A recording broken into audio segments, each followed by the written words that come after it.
Everybody, I'm Beth Farnsworth. I'm CJ Ward. And I'm Sean Quinn. And we are monitoring the public meeting that's expected to start any minute now at San Marcos High School. They're holding this every day to update everybody on the Thomas fire, the latest numbers, the strategy for the firefight, changes with the winds. And CJ, Sean, and I were just discussing what's ahead in a couple of days, which could be very concerning given the fact that the west end of the flank really pushing toward the west, toward the north, and we have the potential for sundowners in the wind, Sean, starting possibly Friday. Yeah, possibility is definitely there. We have a northeasterly wind on the way. It's already being felt right now. I was just checking some monitoring sites in LA County up the 14 freeway, and they are already getting a northeasterly wind. It's a very mild wind, but that wind has really been our bane for the last, 10 days. So we are beginning to see the first inklings of that Santa Ana, and that means red flag conditions. So we're going to be dealing with that. By the time it ends, it's been expanded about down 2 in weeks. Ventura County. 2 weeks, right. Which is really unheard of. Yeah. Continuous, isn't it? Yeah, we have a condition in the Pacific. It's called a Rex block. It's basically a high pressure system sitting on top of a low. And for the lack of a long story short, basically, there's no movement. It stays solidly off the west coast. It allows storm systems, to run over the top of us and then crash in behind us, and that just reinforces a northeasterly wind. So the system doesn't want to move. And what would it take to get rid of that? What does it take to move it? That's the question. Well, you're talking about macro weather. Basically, planetary systems have to basically budget out of the way, and we're looking at that. I've been reading up on a lot of the weather discussions around the world, and there is a hint that we should begin to lose it over the weekend and bring in maybe a thing called rain, possibly by around Christmas if we're lucky. But that would be a wide, long shot, but at least we need to move it down. We need to break it down and get more of the ocean influence and get more normality into the area. So again, there's the red flag conditions. For Santa Barbara, that's not included, but of course we do have the chance for a more northerly influence at times, and that means we could see a sundowner develop late afternoons into the evening hours over the next couple of days, enhanced also by the fact that we have very warm conditions. And that is the definition of a sundowner, is at around the late afternoon, your mountaintops cool off, and your valleys and your coastal areas maybe stay a little warmer, and that creates a little wind engine and can drive winds down through those passes and canyons. And then those passes and canyons can they can enhance the wind speeds, and that can also lead to stronger winds. So of course, air quality right now without the wind is very, very poor across the entire area, and that's what we're going to be looking at over the next several days. So as we look at our areas right there, throughout the region, we're getting more or less onshore direction right now. So that's good news in the sense that we try to get our humidity values back up, but because the winds are so weak, we're really not getting that extra humidity at all, so things remain bone dry. Your temperatures, though, slowly coming out of the 80s for most areas. Ventura, though, a little stronger sea breeze, and look at the net effect on the humidity, all the way up to 49%, which for us is a more or less, compared to the other areas, is downright tropical feeling, even though I'm joking on that. And the last place we'll look, of course, is that eastern edge of the fire, way out by South Mountain near Santa Paula, still very warm, even at like about 1,900 feet up. They're still in the 70s this time of year is almost ridiculous. So we're going to be dealing with that. And again, just trying to look at the widespread temperature pattern. A lot of 70s, a couple of 80s still lingering around Santa Barbara. And then look at the 67 in Oxnard. That again shows you that influence as well. 66 in Goleta, that influence that the ocean has on our area. So winds tending onshore. Humidity values trying to recover ever so slowly in some areas. Other areas like Santa Barbara where it's warm, still dealing with dry conditions, and it's just not okay to see that. And of course, blocking high pressure off the west coast, just told you that, CJ and Beth, that is why we're not getting much in the way of any relief. And until we break that down and open up the door, we're going to be dealing with this map right here, which is our Futurecast and watch what happens by Thursday morning or so. Look at that. We have that northeasterly wind component, mostly focused on Ventura County because that's where the northeasterly wind develops. But of course, if it turns more north, then you include the Santa Barbara South Coast. And again, that's not what we want to see, but we may be dealing with. So I'll push forward one more time. Look, it quiets down. And then we bring it back in early on Friday. Again, that northeasterly component right there. So it's not a big wind event. Nothing like what we saw Monday and Tuesday when this basically nightmare started. But still, looking at that as we head into the next several days. So we're still dealing with that. When I mentioned the Futurecast, one of our long-range maps is showing a hint of rain. The other one says no way. Oh, again. Interesting. Okay. So, which is what's been happening a lot of. Yes, that's right. Yes, and I mean this thing is classic classic La Nina conditions. So again, we'll be dealing with this. Some of the areas of big concern are what the drainages, right? The canyons that filter down. And we're talking about Romero Canyon being one of them. We saw this huge firefight yesterday into the overnight hours happening already this afternoon, continuously pushing on that. Yeah. Talk about the winds that are funneling down in a V shape. Right. Well, it's called the Venturi effect, not Ventura, but Venturi. It's where the canyons can narrow the air. Air and water work almost identical. They have the same dynamic principles, and anyone learns this. If you want to, maybe if I have a hose in my hand and I want to nail CJ and it's just going like this, what do? Is I cut off the exit with my thumb, narrow the exit, and all those water molecules have to go that much quicker to get through that exit, and I can hit them in the face with the water. Well, air does the same thing. It's like if you're driving along, say, a good example is driving through Interstate 10, like you're heading to Palm Springs, that Banning Pass is like blowing through a straw. Yeah. That's exactly what it does. Banning, Cajon, Newhall Pass. Exactly. San Marcos Pass. Right. There you go. Yeah. The 126 corridor. Yeah. They open right to the ocean, and boom, your air just flies through there like a rocket. I'm sorry. Go ahead. No, you go ahead. No, I was going to say, we're sitting waiting for the 4 o'clock community meeting at San Marcos High School. The question is, what are they going to start to talk about? Because now that we're getting a clearer picture of what these winds are going to do, we have so much fire burning up there. There's no way they can put it out before this wind event comes. Yeah. Hopefully it's not a strong wind event, but I think what they've really got to be talking about, and the question is going to be, are they going to talk about it tonight? How much will they talk about it? What does it mean, and are we going to start to see the expansion of mandatory evacuation zones and voluntary evacuation zones? And if that does happen, we'll start to get a sense of what they think is going to happen through Saturday, maybe into Sunday. Right, they have to err on the side of caution, and if this thing turns north along the Santa Barbara South Coast, it runs from those hills back into the communities. Right. And and it doesn't take much on a Sunday. No, it doesn't. It's interesting, we've been hearing from the different fire officials, Captain Dave Zanaboni talking about the fire, went over the ridge and worded it, and I'm kind of paraphrasing, did what they expected.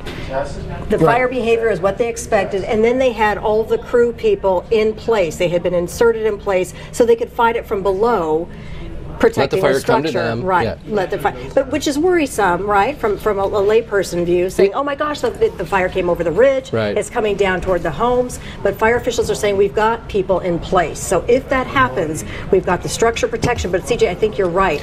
I think those mandatory, voluntary, not just mandatory, but those voluntary evacuation zones are really going to bump up to mandatory. I mean, if I had to guess. And obviously I'm not sitting in these meetings, not listening to what they're talking about, but with what you've described and what we've been hearing about the weather patterns, I think what's in place right now is voluntary. So let's talk about all the way over to 154, which is voluntary right now. That becomes mandatory. They're really starting to shut down 154. Above the 192. It'll be above 192. We may start to see areas down below what is mandatory now becoming, anything that's voluntary now becomes mandatory. And then they start expanding out from there. Those areas become, a good example would be 192 down to Upper State Street in Santa Barbara. That becomes voluntary. Much like what we saw with the Hezecita fire. There we go again. Those kinds of areas where they just want to get, they don't know what this thing's going to do. They want to play it safe, so they've just got to have, they don't want people in those areas, just in case. Yeah. And actually it might help because so many people have left town because of the smoke, because they didn't want to be around for the air quality. Yeah. I don't know if that makes it tougher to impose those knowing that people aren't there. I'm hoping not. Yeah. Yeah, I mean, it's and here's the wild card. It's just, it doesn't matter what happens. I mean, we're sitting here talking about what could happen with this wind event on Friday into Saturday. We're talking that could be maybe the worst of it, but until then, we're still going to have, it sounds like, an influence. Some winds that are different than what they've been dealing with over the last couple of nights. Yeah, the offshore effect. That's it. Forget your humidity. Right. Until that goes away, it's going to be, we're going to feel like we're in Morocco until we get some moisture back in the air. I mean, I'm blown away. We have a thing along our coast, called foghorns. I would give my right arm to hear one of those blow right now and just feel that moisture again. It's going to be so nice when it comes back. Yeah, and yet talking, you've been talking about, Alan's been talking about, Kelsey's been talking about it, single-digit humidity. And I know the fire officials, 2 days ago, said that Montecito Peak was at 1% humidity. Isn't it? It's just staggering. I was trying to explain to Beth, and I don't know if I did a good job, but we have a thing called a dew point, and that's when the air temperature and the conditions you're dealing with, you could actually see a cloud. Right. So you have to usually bring the temperature down to a certain point. And in a tropical environment, it can be very warm because it's very humid. In a dry environment, it has to get very cold. So our dew points, if we were to see moisture with this type of air mass, is around 5 degrees. And some of the mountain areas, you'd have to go below 0 to get an actual cloud to show up. So basically, the net result is there's no water. That's it. You're dry. You're just done. And to give you more perspective on the relative humidity that we've been hearing about 1, 2, 3. Everybody's happy if it's 5%. But you talk about what percentage of humidity is where the fire starts to react. It's 25%, if I'm not mistaken. Right. So 25% relative humidity is where it can start affecting fire. It burns hotter. It burns hotter. It burns faster and hotter. So we're talking 25% and all the way down to 1%. Yeah. That's what these guys have been up against. Which explains, what was it, 1 acre per second at the beginning of this fire? Right. And I saw the acreage on there. If I do the math right, we're about 2,500 acres away from bumping number 4, which is guess who? That's right, Zaka. Which burned for 6 weeks before it got to that, and we've talked about this too. It's burned. We've been a week long. But think about this. I mean, even if they, let's say, wishful thinking here, they knock out everything that's burning in the front country, it's still burning like crazy in the back country. So, and what is it? 270,000 is the #1 fire. Wow. We're understanding the meeting starting. So let's listen in. My name is Captain Cobi Johns. I'm from Fresno City Fire, but for the last 9 days, as you know, I've been working here on the Thomas Fire, and you have nearly 8,000 firefighters at this point working on this incident. You are almost in the very exclusive club of having the largest fire department in California wildfire history. We got a lot of people, and I would imagine that you wonder a little bit about who it is that's coming into your backyard and doing this. I want to tell you just a little bit, one quick story about the kind of people that have come to help you. There's a person on our team, he works in our plans section, and his job, he's a firefighter, he lives in Mendocino County. And his job is to sit behind a desk and type people's names into a computer as they come into base camp. We call it check-in. He sits there all day taking people's names and their phone numbers and ancillary information, and he does that for 12, sometimes 16 hours a day. It's the kind of job that most firefighters spend a career hiding from. That's what he does for us. In October, a wind-driven fire was sweeping through the counties of Marin and Sonoma and Napa and Mendocino. And as you know, many people lost their homes, including this firefighter. His home burned down and everything in it. The very next day, our team got assigned to go to one of those fires in Mendocino County. It was his home unit. It was his backyard. Every single person on our team would have understood if he didn't show up to work. In fact, it would have been expected that he would have stayed home and taken care of his affairs. But when he heard our team was assigned, he went to a uniform shop and he bought a new set of uniforms. He bought a new pair of boots. And he showed up to base camp, and he sat behind a table, and he pulled out a computer, and he began entering people's names and typing in their phone numbers. And he did that for almost 14 days. That's the quality of the people that have come to help you. And I tell you that story simply to give you assurance and comfort that you're going to be in good hands. With that, I'd like to present Chief Navarro.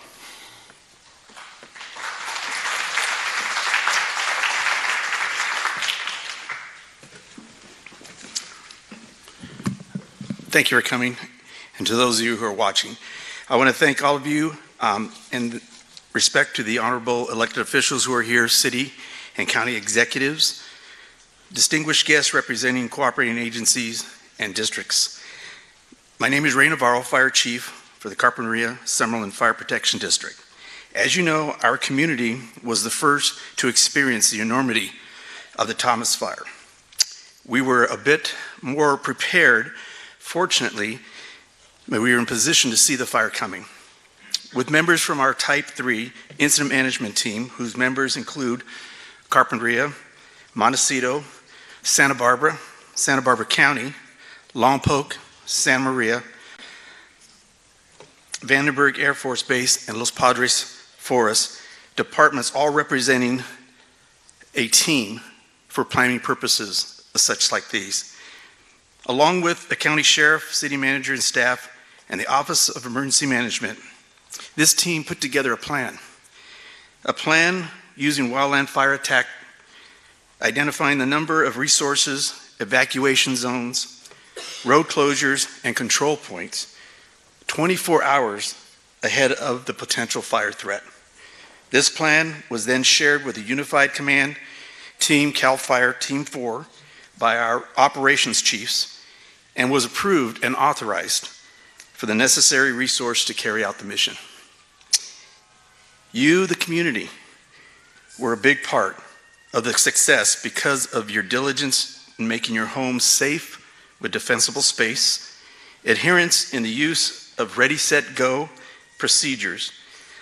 This allowed us to take and place 50 engines and personnel in a 24-hour period ahead of the potential threat, and the cooperation between the county sheriff, CHP, Caltrans, along with the County Office of Emergency Management to open up shelters and public messaging made our job easier. You will hear more of the details from the other presenters today and the strategies, how we combat this fire. This is a huge undertaking, and we don't take it lightly. We're not out of danger yet. But with this type of preparation, with this type of diligence, and with your cooperation help, we feel that we will be successful. So now I want to introduce Jeff Pemberton. Thank you.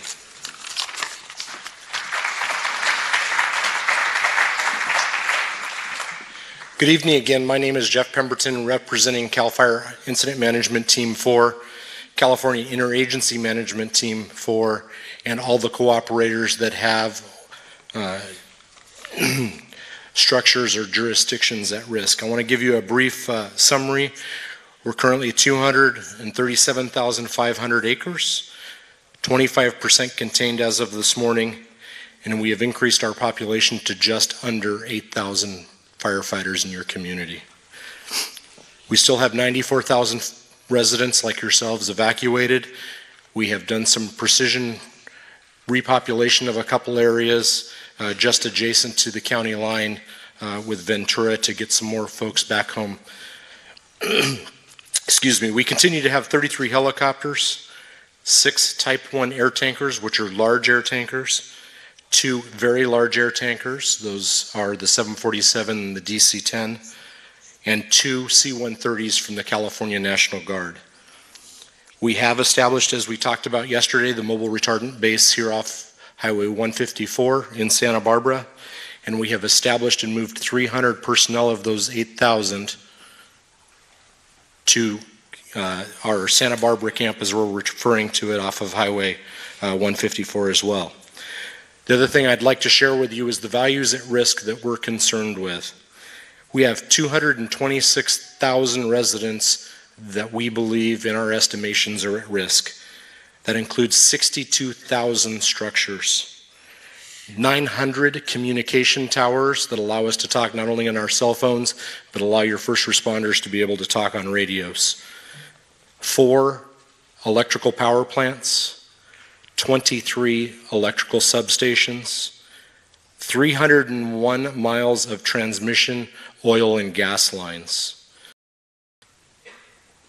The residential value, according to our estimations, is $46 billion. This is why we are putting every asset that we can on the ground to help us suppress this wildfire. With that, I would like to turn it over to one of our operational folks to give an operational update. Thank you.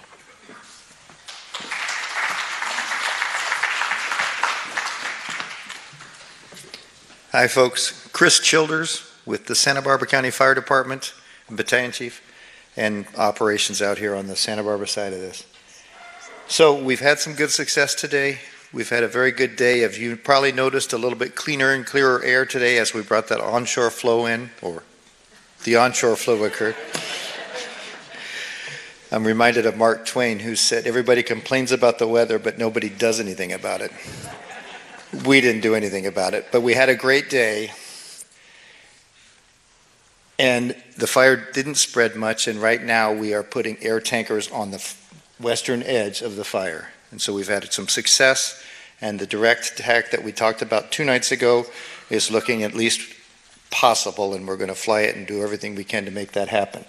On the front country port, we've also got air tankers working and aircraft working on this part down into the Juncal area, and we have some equipment prepping up into the Zaka fire. So you notice today we have a map that shows a really good history. Here's our my firefighter buddy's helping me out, right? Thank you. Doing an awesome job. I'm just joking. Okay, so current fire is the red, as you know, and remember we have some black edges back here, and they're not showing on this map, but all of this is already black. That's our 25%. We're moving into here with some black, and we're actually going to open some of, I think we opened today a little bit of the evacuation zones, and we're going to get these first couple of evacuation zones within the next day or so. So we're starting to get people back home, and as we get this more black, we'll continue.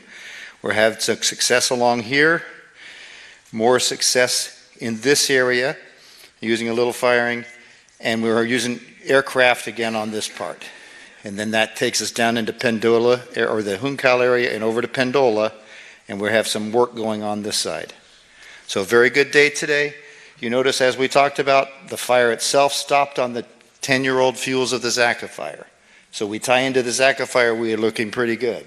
That's the same thing we feel about, and you heard me talk about, trying to tie it into the 9-year-old and 8-year-old fuels of the T and the Jesucita fire. But then when you get out there on the ground and you look, these fuels grew back a lot faster than the backcountry because of the marine influence. So these are a little bit heavier fuels. That's why we're still prepping, and we have plans if we have to do some firing and we're still working on the Windy Gap fuel break over here. We're still working on the fuel breaks down here and here and here in case we need them to use them. But very good day today, and with that I'll pass this on to one of my boss on the operation, which is the operations section chief.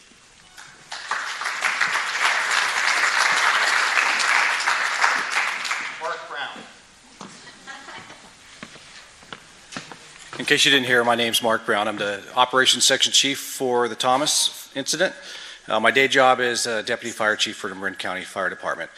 My role on this incident is really to be looking at the strategic planning of this incident. And if we're doing our job right, we're not looking one day in advance. We're looking several days, if not a week in advance. And we have an acronym that we like to use to help us remember how we should do this, and we call it PACE. We make a primary plan, an alternate plan, a contingency plan, and an emergency plan. And in this case, we've gone much deeper than those 4 steps. And you guys are a very well-informed and active community, and we think it's very important for you to understand all of those steps. And so as we engage any of those plans, nothing ever surprises you. So our primary plan is exactly what we're doing now, and that is putting firefighters and retardant drops right on the fire's edge and hold it where it's at. At this time, we are having success, but I don't think I need to tell you that we haven't always been successful with this fire. The weather conditions have been such it's made it very difficult, especially with some predicted wind events that could be coming up. We have to be planning for that. So the primary plan, like I said, is to continue to hold the fire exactly where it's at. An alternate plan is, if you've been watching, and I think you all have, this fire's been moving laterally across the slope of the front country, a half mile to a mile per operational period. But it's been doing it in such a way that we can be successful in defending the structures and creating fire line or controlled edge along the bottom. So if the weather cooperates and that fire continues that march across the front country at a half mile to a mile a day, and we can continue to put that fire line in and protect you guys, then that's going to be our plan. Then our contingency plan. And the contingency plan is the one that we think is very important for everyone in the community to understand, because it's going to put smoke in the air, and it's going to be us that's putting the smoke in the air. It's a very proactive approach, because we want to be able to control how the fire moves across the landscape, and we want to be able to do it under our conditions. So we have many subject matter experts that have been looking at this plan for the past several days. Several of the people have just gotten out of a helicopter after reconning the area that we're looking at, and we have numerous people on the ground. And believe me when I say that we are reaching across the state and bringing the best people to do this. And so we're talking about a firing operation. And this firing operation is in order for us to get a control line in place under our conditions, rather than waiting for a wind event to push this tremendous volume of fire that is on the hillside in an uncontrolled fashion. And when the wind starts pushing it, we can throw everything we have at it, and it's not going to do any good. So just to give you a thumbnail sketch of what we're looking at, you see this giant ball of fire here, right? Or line of fire. We have the Camino Cielo Ridge line. That's been a managed fuel break, as you as informed members of the community know, and we've improved it, and we're going to look to use that as a portion of our control line. And then we have the Gibraltar Fire Road coming down, which is another one of your fuels management projects that goes through the Hasacita and the T fire. You bring that line down, and then you come across the slope and connecting the dots, was one of the terms we use, with either the defensible space that you've created at your homes, and then fuel management projects that you've had, and then our work going in and putting in hand line. And not only are we putting in the hand line, we're plumbing it with fire hose so that we have water on the fire's edge. This plan goes through several planning cycles, numerous subject matter experts looking at it, and then we make sure that our safety officers have looked at it and they agree that it is the right plan, and then all of our unified commanders look at it and make sure it's the right plan. So in a thumbnail sketch, what we would be doing is firing from about this area, bringing a little bit of fire down, and then we'll also bring some fire down from the top to tie in to where we had that little bit of a mid-slope firing operation. And we'll buffer this piece of line on the Gibraltar Fire Road. And the goal of that is that if the fire starts running laterally across the slope, then it can't continue once it hits that line. Then we will also be bringing fire along the bottom of the slope and the top of the slope simultaneously. And that's to allow the fire to burn together. And we will keep us, by doing it simultaneously across the bottom and the top, the fire doesn't run all the way up to the top so fast that it sends a spot fire over the side and gets into the Santa Ynez drainage. And conversely, that there's not so much fire up above that a downslope wind would push the fire right past our lines. And then we would bring our firing operations to the edge of the black here, and the edge of the burned edge, and the end of the fire burned edge here. So that's our firing plan. And I want to emphasize that is Plan C. Plan A is to hold the fire exactly where it's at. Plan B is to let it progress slowly across the hillside, and we control the bottom edge and look for opportunities to continue to tie it into the ridgeline. Plan C is that firing operation I just discussed. And then when I told you we have an E, or emergency, we have multiple emergency plans.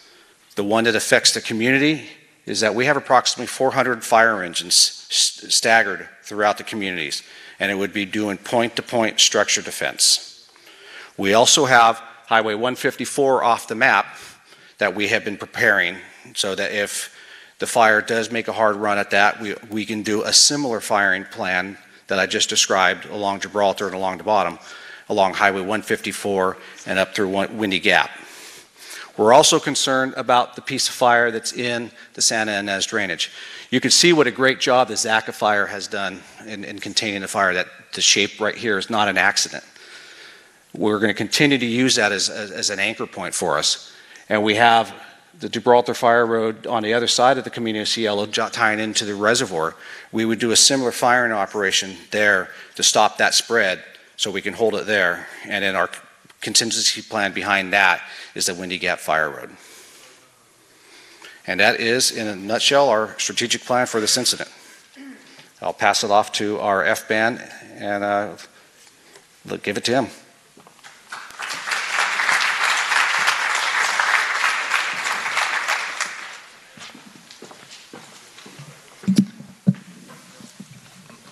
Move this out here a little bit. My name is Brendan Ripley, and I'm a fire behavior analyst with Ventura County Fire Department. And just to give you a little update on some of the fuels and how the weather has affected the conditions out there and some of the challenges that we're faced with. If you could put up the ERC chart. So over the past few days, we have experienced some very, very dry conditions. And the fire initially was a wind-driven fire. When we speak about northeast winds, it's where the wind comes from, and it blows the fire basically in a southwest direction. But I want to focus in on the fuels and how extremely dry it is out there. I'll explain this chart. It must look like a number of squiggly lines to you. So this is an energy release component. And basically, it's an evaluation of the fuels or the vegetation out there, both the live and the dead fuels. And it's done at the weather stations that are permanently set in and around the county. This is set up for the coastal area that affects your specific area here in Santa Barbara, Carpinteria, and Montecito. The gray line that you see right here is the average over when this weather station was set in place in 2003. So we're looking at almost 13 years of evaluation or data, and that's the average fuel moisture or ERC value in that period of time. The red line that you see at the top is the maximums for each and every day, and this is from September to December 31st. Over those 13 years, these are the maximums that we've experienced during that period of time. The dashed line is 2017, and I want to draw your attention to where we're at here on this fire. When the fire started, our ERC value was 62. Today, it is 126. And you can see how far it has progressed beyond the historical high ERC value. And it's the historic relative humidity or lack thereof that we have experienced that has really risen that to that point. It is unprecedented. As a fire behavior analyst, normally we would flirt with this red line here, but I have never ever seen it exceed it to the degree that it has here. So let's go back to that fire history map and see how it plays out. So the fire is very active along this north flank up here, and the reason why is if you look at the gray areas outside the fire history that we have here, a lot of those areas have either no fire history or it hadn't burned since the 1932 Matilaha fire, and now it's consuming and being those dry fuels as it moves through those fuel beds, and that's in direct response to the dry conditions that we've had, even in the reduction of winds that we've had along those areas. As it moves into the Zaca fire and the Day fire and the other fires that are in and around there, I don't want you to fall into a false sense of security that the fire goes out. It's a change in fire behavior. It's more receptive to water drops from helicopters. It will not progress through those fuels as readily because it has a reduced fuel load. It doesn't have the dead component associated with it. Wind will move it through that vegetation. This is the area that we're looking at right now. It's burning in a burn scar here that was part of the 1932 Matilaha fire. And so it has a very rich, heavy fuel loading that's being consumed by the fire. And as they had said earlier, as it moves into the recent burns, we have a change in fire behavior because of reduction in the fuels and better success to control the fire. What we're looking at over the next 3 days are 3 more weather patterns, 2 of which really stays pretty much consistent with what this fire has experienced. But it's the middle one from Friday night into Saturday morning that could affect your coastline here, and I want you to be prepared for it. We have a small little cold front that's moving through an area. Unfortunately, it's not bringing any moisture with it. It's very dry. But what it's going to do is it's going to introduce north winds into this range. And it's a very slight sundowner effect, and I use that because I know that all of you that live here know the effects of a sundowner.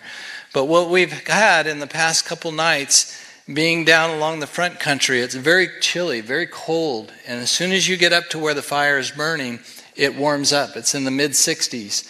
And that cold barrier is the marine layer want to establish itself.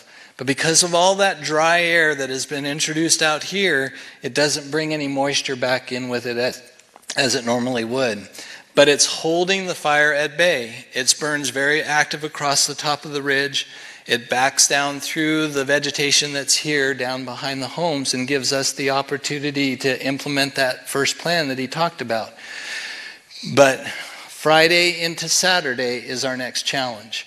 And that's where those winds from the north could line up and push down into those canyons and affect those areas.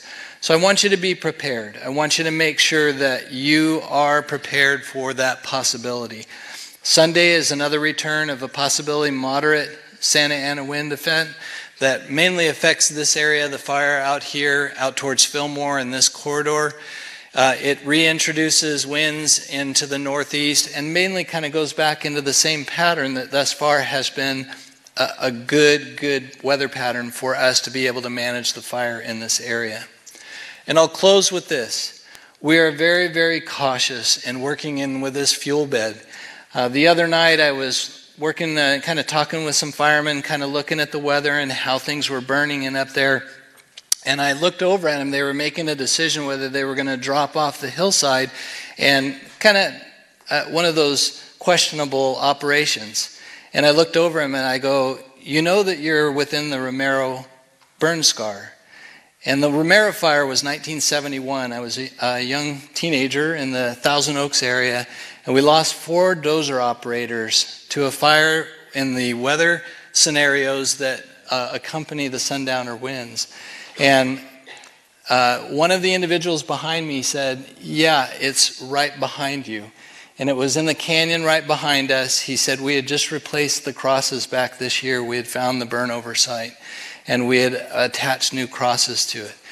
We are well aware of the potentials of this area, and as firefighters, it is something that we operate safely, effectively, but safety is our #1 concern for the public that's out there and for us here. One other tidbit, as a fire behavior analyst, I'm constantly looking for opportunity to fire to get out and beyond our control. And one of the things people will walk up to us and ask us, how can we help? I drove up in one of the mandatory areas yesterday, and I looked over to the left, and I saw the roof of a home that was completely covered in leaves. We have a term, it begins from the house out. If you're going to help us, you need to provide hardening to your house. You need to eliminate what we refer to as a receptive fuel bed. And that's leaves on the roof, leaves in the gutters. We've just experienced on the backside of an extraordinary drought here in California, and a lot of our ornamental vegetation has been stressed. A lot of it has died, and we just kind of come to a place where we just kind of not see it. I've had to reevaluate my home and look at the vegetation around, and I'm going to make some changes to it because I have some vulnerability. So look at your homes, look at places in which you can be vulnerable. Look at the Ready, Set, Go document. It will explain all that you need to know and how to harden your home and increase your success in the event that you're impacted by a wildfire. I'd like to turn this over to a representative from Edison to speak to you about some of the issues in regards to power.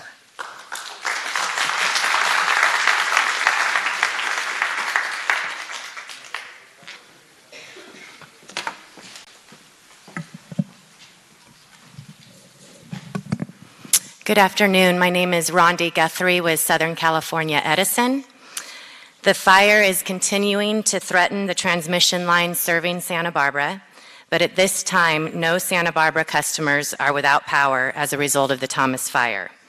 SCE crews are continuing to monitor the situation and is coordinating emergency efforts with state, county, and local officials. SCE personnel have been on site at the Santa Barbara County Operations Center all week. SCE is requesting residential and commercial customers in the Santa Barbara area to significantly reduce power consumption throughout the duration of this event to ease potential strain on the local system. You can do this by turning off all unnecessary appliances and equipment, turning off lights when leaving a room, using electric fans to reduce air conditioning use when practical, limiting the opening and reopening of refrigerators, which are major users of electricity in most homes. Please note, too, that all planned maintenance outages have been canceled at least through Sunday. I would also like to share some safety tips in fire areas and high wind conditions. Remember to check emergency supplies to be sure you have a battery-operated radio, a flashlight, and fresh batteries. Do not use candles for lighting as they pose a fire hazard. Power outages in the area may impact traffic signals, and vehicles should treat all intersections as four-way stops. Use extreme caution. If you use a generator, place it outdoors and plug individual appliances directly into it using a heavy-duty extension cord. Connecting generators directly to household circuits creates backfeed, which is dangerous to repair crews. Please consult the manufacturer's manual for operating the generator. And lastly, do not use any equipment indoors that is designed for outdoor heating or cooking. Such equipment can emit carbon monoxide and other toxic gases. Thank you.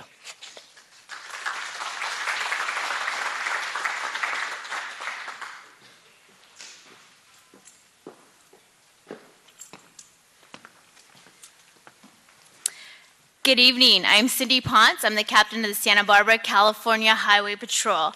I need to advise everybody that we will be shutting down the 154 beginning tomorrow morning from 5 a.m.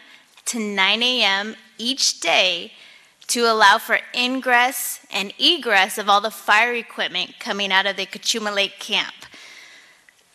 We also would like to keep everyone off the 154 if you could, even during, not during those hours. So please utilize the 101 as an alternate route. This will allow for all the fire equipment to get to the fire as smoothly as possible. And if you do travel the 154, do expect delays. Also, I would like to remind everybody that the area above the 192 is a mandatory evacuation area. My officers have been directed to not allow anyone in that area. So please cooperate with their instructions and don't try to pass their road closures.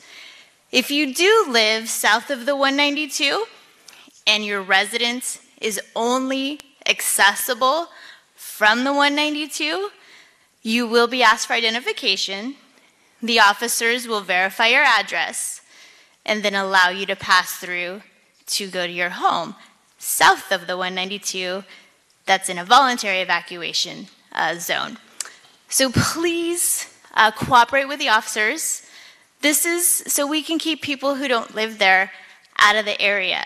And this is for your safety and for the safety of the law enforcement personnel, fire personnel in the area. And again, we just want to continue to thank our partners in the Sheriff's Department and fire departments for all their cooperation and the continued support from the public. We greatly, greatly appreciate you guys. So thank you so much.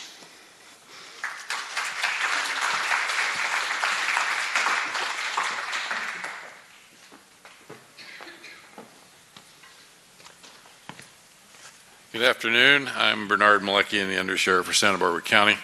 It is my privilege to represent the men and women of the Santa Barbara Sheriff's Office. Besides the justified thanks and congratulations to the firefighters and law enforcement officers, it occurred to me that there is a group of people that you never see, but that are integral to what we're doing here today, and that's the men and women who operate the communication center in Santa Barbara County, our dispatchers. They have answered literally thousands of phone calls and dispatched thousands of units across the southern part of this county, and they've really done an extraordinary job. So please keep them in your thoughts as well.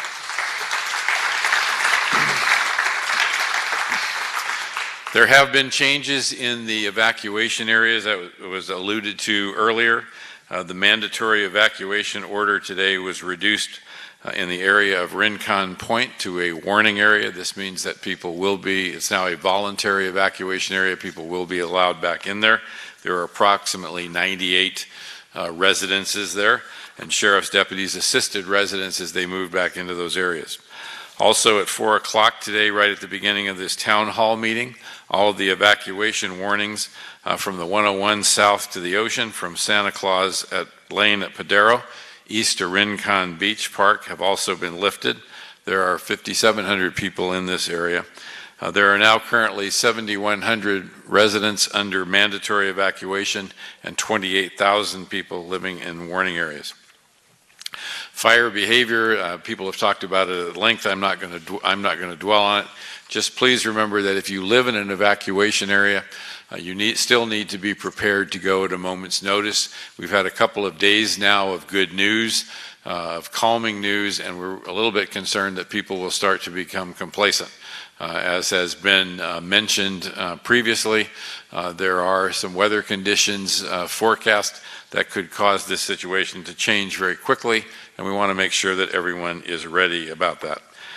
I'd like to spend a little bit of time to remind you there's a great deal of collaboration that goes on between law enforcement and fire personnel, not just in the evacuation of areas, but also in repopulation.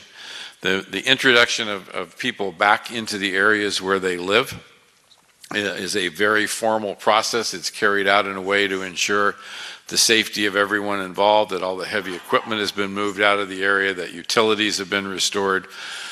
So just please keep that in mind and be patient. We know how frustrating it is for people to be out of their homes, and we are working together with the Incident Command to alleviate that as quickly as possible.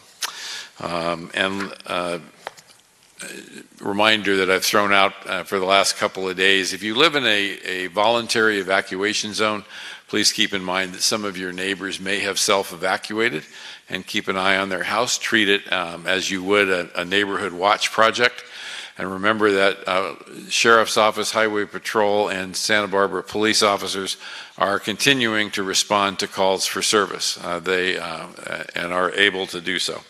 In addition, we will continue to patrol the evacuated areas and ensure the safety and security of people's property. Thank you very much for the opportunity to be with you today and for the opportunity to be of service. Thank you.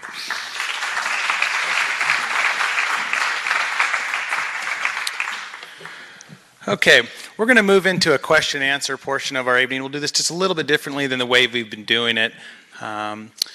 Our ops section chiefs there, they need to get back and fight this fire, but we want to provide some opportunities to ask them some questions. It seems like the bulk of the questions are typically about the fire itself, so I'd like to invite both Chris and Marc up to the stage, and we will open this up here for some question and answer. We're going to do it like we have been doing it. We'll go by section. We'll do 3 questions per section. So we're going to start to this side. If you have a question, can you raise your hand real high? All right, in the very, very back, you're number 1. Right in front of him, ma'am, right on the aisle, yeah, you're number 2. And sir, you're number 3. Okay, go ahead and put your hands down. Let's start with question number 1. Hi, my name is James. I had a question about A, B, and C. One of the guys were talking about, Plan A, Plan B, Plan C, and then Plan E for emergency. Best case scenario, Plan A, how would that play out if we were able to move forward just with Plan A? How would the best case scenario play out? Thank you. Okay, we're hitting it as hard as we can with aerial support right now. Again, the first day we've been able to do that. The question was, how does the direct attack method work? If we can stop this fire on the hill where it is and cut line around it, we basically remove the fuel from in front of the fire. To do that, we have to cool it down enough so that firefighters can get next to it and hit the direct attack, which means we use chainsaws and equipment to cut a fire line by removing the fuel adjacent to the fire's edge. That means the air attack is hitting it hard. We're successful there. We start cutting that line up to the hill, and if we can get it up to Camino Cielo, we're successful. And then we have to hold it a few days and mop it up so that we can turn it black like these portions down here have already been done. So does that answer that question? That's the direct attack. It's going to be a challenge. You know how steep this country is, and with 60-plus-year-old fuels, it's pretty hard work. But if we could stop it there, it certainly reduces the headache and all of the other options. Thank you. I'd like to ask, is there a URL or an address that would give us the best current information and even which phase of this plan that you're operating on now? Yeah, so if you look at, let's see, maybe the next page, Pono, we had a list of our resources. We're getting there. One more. There's also a document that's available on the table in the foyer that identifies some of those email address All right, URLs. so if I can direct your attention to the screens, these websites all produce the latest maps that we're using, provide the most current information. The fire.ca.gov, that's hosted by CAL FIRE. That's a wonderful website, as is NCWeb. That's hosted by the National Wildfire Coordinating Group. That also has just spectacular map products and information-based tools that you can use. So both of those are readily available to you, as are all the others there. I'll leave those up there for a little bit. And question number 3. Yeah, where was number 3? Okay, there we go. Thank you. There were a lot of helicopters that seemed to be increased in number on the 154, 192 area. Looked like they were picking up water, taking it to the fire. Is that a change in operations, and can we expect to see that continue? So I mentioned last night, and good question, we last night, yesterday, 2 days ago, ordered a portable retardant plant or base, and that is a way that we can take water from a water tender, mix it with retardant at location, and then fill helicopters at that spot. And the place we've set up the portable retardant base is right there on the bridge to nowhere above Highway 154, right about a mile off the 101. You know, most of you know where that area is. And so it's about a mile up the 154. There's an overpass over 154, and it's an open area across from a county park, and that's where we've set up the mobile retardant base. So that's where the helicopters are filling up, and that's allowing us to use retardant, which has a more effective power than just straight water. Okay, we're going to move to the middle section. We got time for about 3 questions. Yeah, raise your hands real high, sir, right there. You're going to be number 1. Right behind will be 2. And way in the back, you'll be number 3. Go ahead and put your hands down, number one.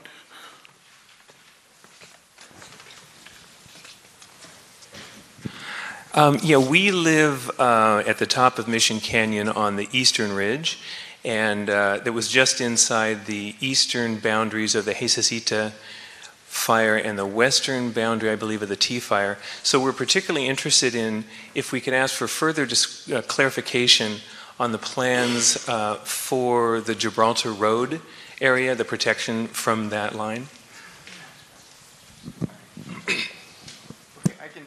Yeah, I can kind of address that just to give you an idea of what we've got going. If you could, no, the ops map, if you could, and focus in on that, the area, I'll show you. Okay, the one you had before this, which has the fire history on it, the gray one. There you go. Perfect. Okay, the area we're talking about right now, your question, you live somewhere right about here, is that correct? We're in Upper Mission Canyon on the eastern ridge. Oh, okay. Over here. Okay, so our plan right now, go, can you give me close in right here on my thumb?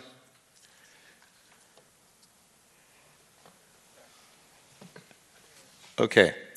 So right now, we're cutting a dozer line and connecting it to a hand line right into here, east of off the Camino Cielo, and it comes down the hill east of the Flores Flat. It comes out right at the power lines. So that will be something like right in here. And then we will be following a couple of cutoffs and the Gibraltar Road down here to the fire line of the T fire that separated the T and the Jesusita fire. We've improved that hand line and are bringing it down to the T gardens. And then from the T gardens, we're just going basically behind behind all of the homes and completing this line all the way across to this edge. Does that make sense?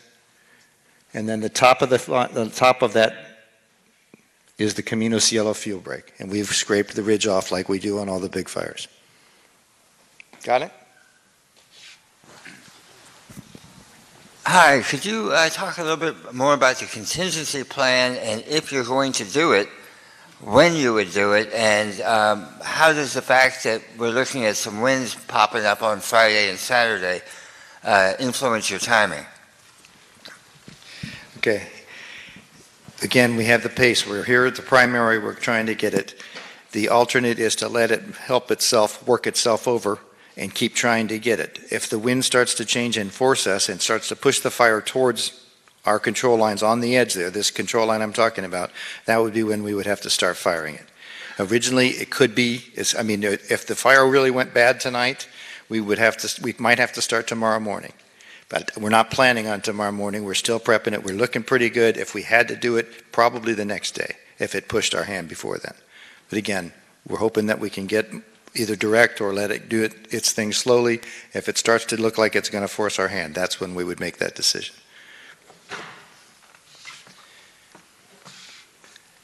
Yes, hi. My question or comment is this. I know we're all really concerned about the air quality in our area and how poor it's been over the past week and a half. However, having said that, and we're all being encouraged to wear masks, by the way, I'm just wondering why it is every time I look on TV and I see all the film footage, both live and recorded, mostly on KEYT, why is it the firefighters, I haven't seen one firefighter wear a mask, not one. So I guess my question is, if the air pollutants are as bad as they say it is, and here these guys are on the front lines fighting this thing, I haven't seen one wear one, and just wondering if you could respond to that. No one ever said we were geniuses, okay? Obviously, we should all be wearing protection. And structural firefighters, the county, we do both structural fires and wildland fires. And so I'm trained, and we're all trained with wearing breathing apparatus. And as, I don't know if you know, but when we fight structure fires, we have to because of all the toxics in your house that burn. make a lot of toxic gases, and there's no way you'd survive those inhaling that. On wildland fires, typically those firefighters are out there working very physically hard, and they need all the oxygen they can get. And so basically we're told we should wear masks. We all know we should, but they're out there trying to do a job, and putting something in restricting your breathing doesn't help you do that hard job. So yes, does that answer the question? That's the kind of dedication these guys have, okay? And you're watching a simulcast broadcast, KEYT, KCOY, updating you on the Thomas Fire live from this community meeting at San Marcos. We'll continue to listen in. All right. We're going to move over to this section here. I believe we got 1 through 3. Excellent. All right. If you have a question in this section, operationally related to our fire, go ahead and raise your hand and we'll see if we can get to you. Wow. Okay. Fantastic. Okay. I'll tell you what we're going to do. Thank you, guys. Thank you much, guys. We'll see you later.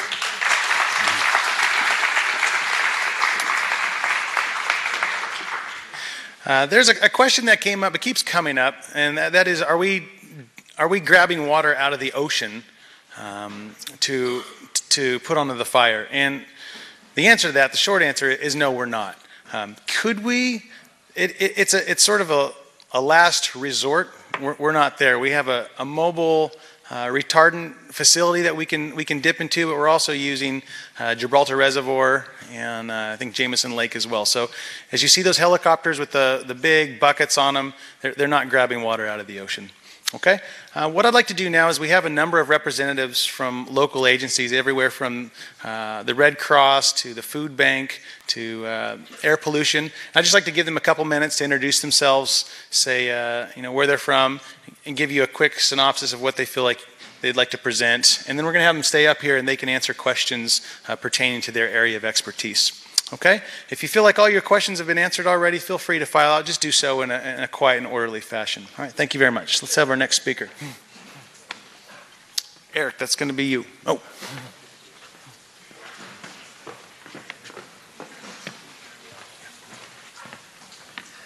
Good afternoon. I'm Tom Fayram with the Santa Barbara County Public Works Department with the County Flood Control District.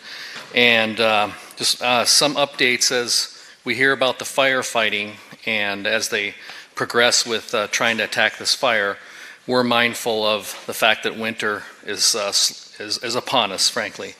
And so we have several debris basins that are constructed across the South County from Santa Barbara to Montecito, which will be our main point of attack for this winter. Starting Friday morning, we will be, with the permission of the fire department, which we've received, we will be moving a contractor into the Gubernador debris basin, which is at the far east end of our county, Gubernador Canyon, which was almost entirely burned out.